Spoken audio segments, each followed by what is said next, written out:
What is going on, guys? This is obviously Jordan here, making the most of having the house to myself for once, making a second video. And this one is something that I've been meaning to do for a while. Shout out to Cordelia for asking for this one, and a few others to be fair. But people were asking me a lot since I started the whole financial, more video theme videos. People ask me a lot about how do I like go about achieving my financial goals, and of course, what's the best strategy to go on and achieve what you want with your bank account and make reach your own financial goals. So now that I think about it, now that I've started talking, I feel like I should probably change out of my raggedy house clothes into something a bit more business savvy. So give me a hot sec. There you go, a bit more suitable attire. And then now we will go straight into talking about, again, as I mentioned, how to achieve your financial goals. So obviously I'm just joking around with you guys. By the way, that's Narconomics, the book, if you want to read it. I haven't even read this yet. It's actually my brother's, so I should probably put that back before he comes home and has a go at me for for stealing his book. But nah, I can't move the change back out of this shirt. I'm kind of enjoying it now that I'm wearing it. But yeah, how to achieve your financial goals. So I'm going to try and keep this very brief, but obviously there's like the fundamental thing when it comes down to finances and goals and goal setting is like discipline. I'm not even gonna, even before I go into it, like rule zero should always be discipline, because no matter how much you want to be a millionaire or whatever, to have like all this money saved, if you're not going to be sensible and make the right investments or even put your money aside in the first place, then there's no point even watching this video, because like, there's kind of no hope for you if you lack the kind of discipline to even get started.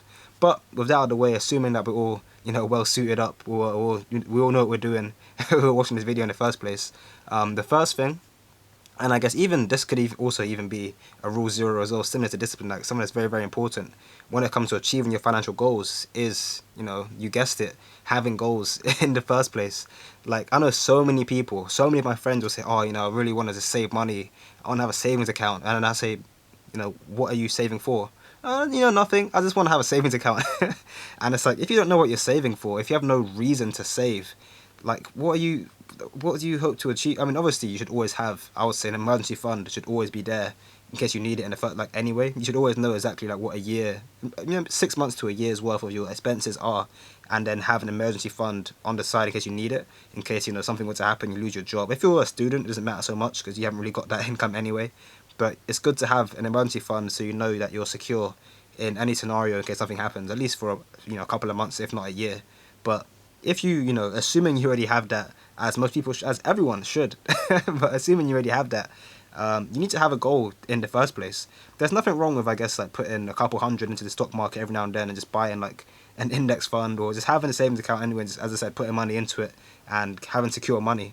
But if you don't actually have a goal in mind, or not actually saving for anything, like, it's going to be so much harder from day one to even consider the facts that you need to be saving.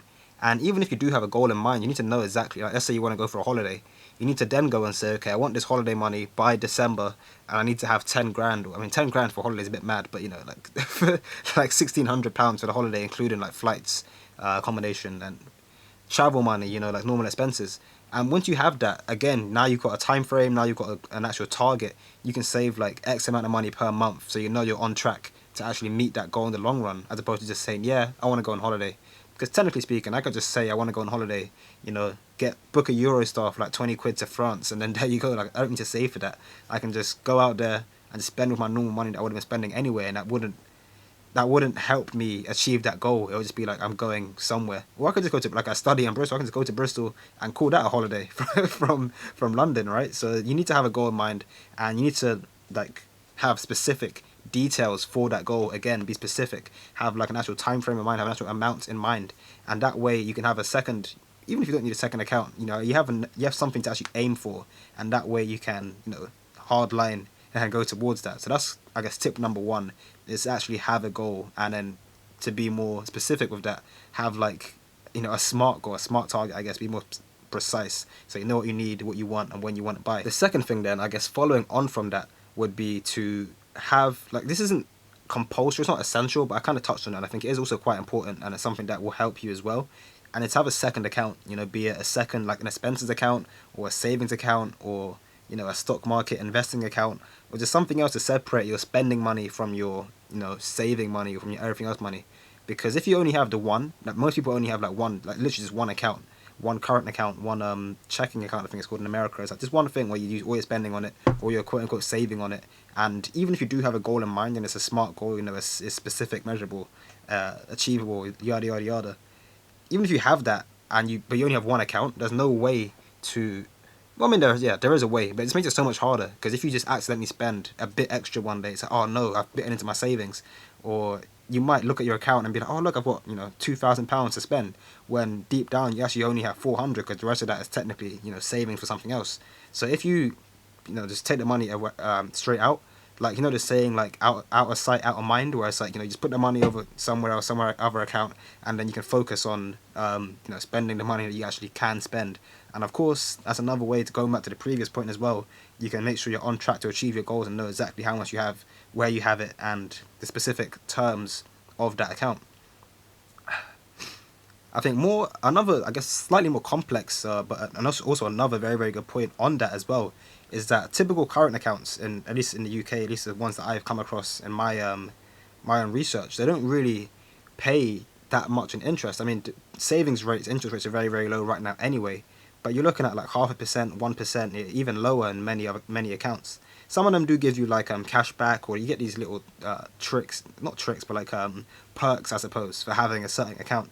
But typically, you're not really getting much interest. So even from that point of view, even though again it's only like it's not as much as inflation anyway.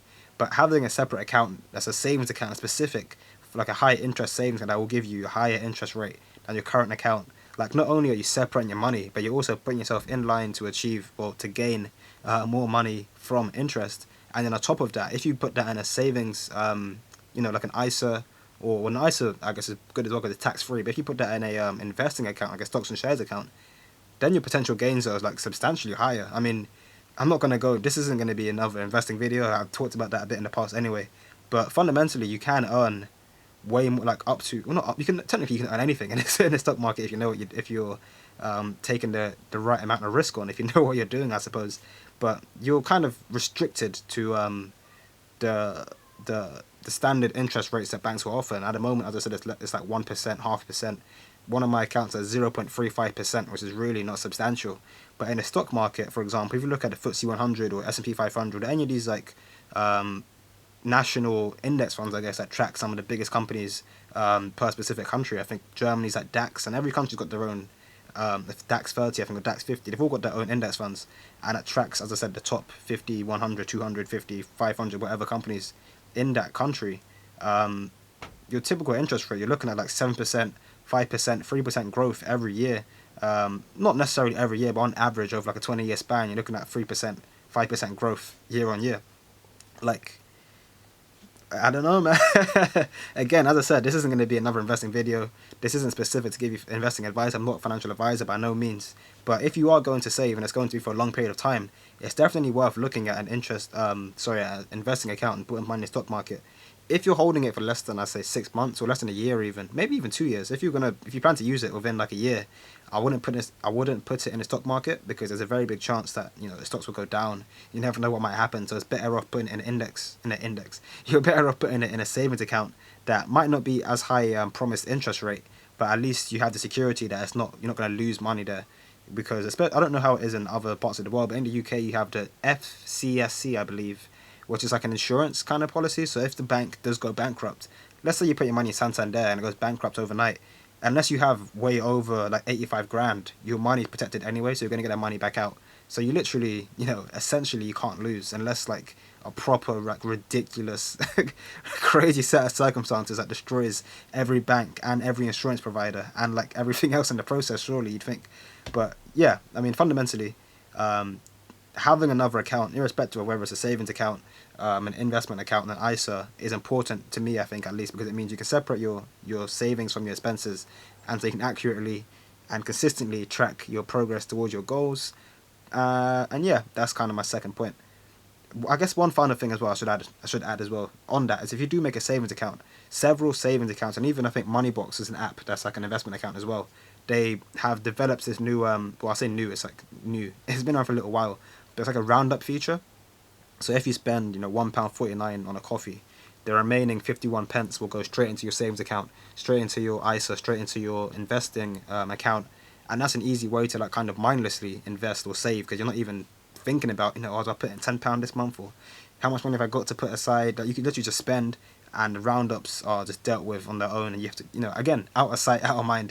It makes it way easier. And then because it's in a different account, you might not even know how much is in there. You're not even like actively thinking about it. You avoid the whole behavioral economic theory, because it's like you don't even know where it is, again, for the third time, out of sight, out of mind. But yeah, that's kind of closing out my second point, which is just having a budget, having a separate account to help facilitate your goal. The final point, the very last point on this, would be to have a budget. And I think having a budget, to be fair, could really have been the first point, the second point, the rule zero point. I think having a budget is always like the de facto, the first thing you'd always do in any financial discussion. Because let's say you call up an advisor and say, oh, I'm trying to save for a house. They'll say, so how much do you make per month? And you're like, if you have to think about it, okay, yeah, you make £2,000, fine. How much do you spend per month? If you don't know how much your income is, your outcome is, what your actual budget is, how much money you have going here, there, and everywhere, you're like 10 years behind where you should be. And that doesn't matter how rich you are, how poor you are, because if your outcome is equal or close to your income, you're never going to have, disposable cash like that, because you need to be, again, going back to the point zero from before, discipline. You need to know exactly what you have, where you have it, where it's getting spent, where you're losing money, where you're making money, and have a holistic understanding of, again, your finances. And that comes down to having a budget. Now, I've got on the UGSG, the podcast Instagram page that I keep bringing up recently, because it's relevant. It's very relevant. I put out good content over there. But I mentioned, if I can even find the post, the 50-30-20 budgeting rule. It's kind of there. If you want to care about that on your own, you can go and check out the Instagram page at _UGSG1. I'll put it in the description below as well.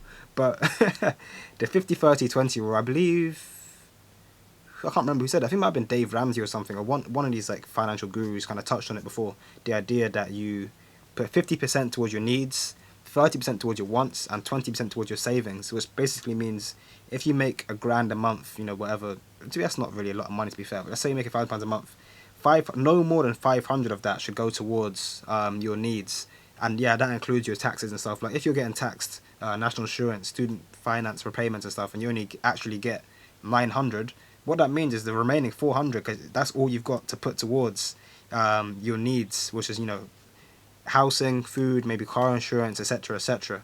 30% should be your wants. Your wants would be like a new camera, new phone, anything else that's not specific, that's not needed per se, but you want it. New games, PS5 coming in 2 months. Be there or don't.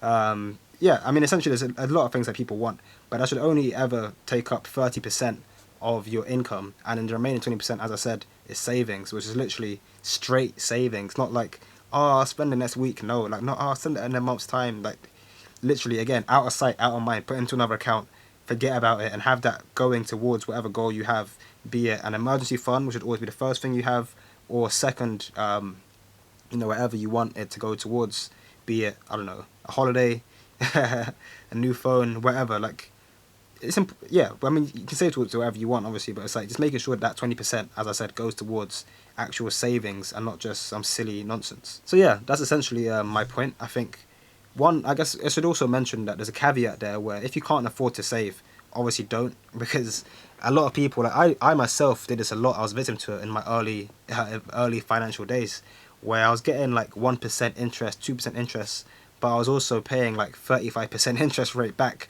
on my credit card, because I wasn't paying off each month. And it's like, okay, granted I make 50p extra in the savings account, but I'm literally spending £18 per month in interest fees by not paying off my stupid credit card, because I'm like zeroed in on trying to make profit on my savings account. So it just makes way more sense in that circumstance than to put that money into paying off your debt and making sure that if you're not paying,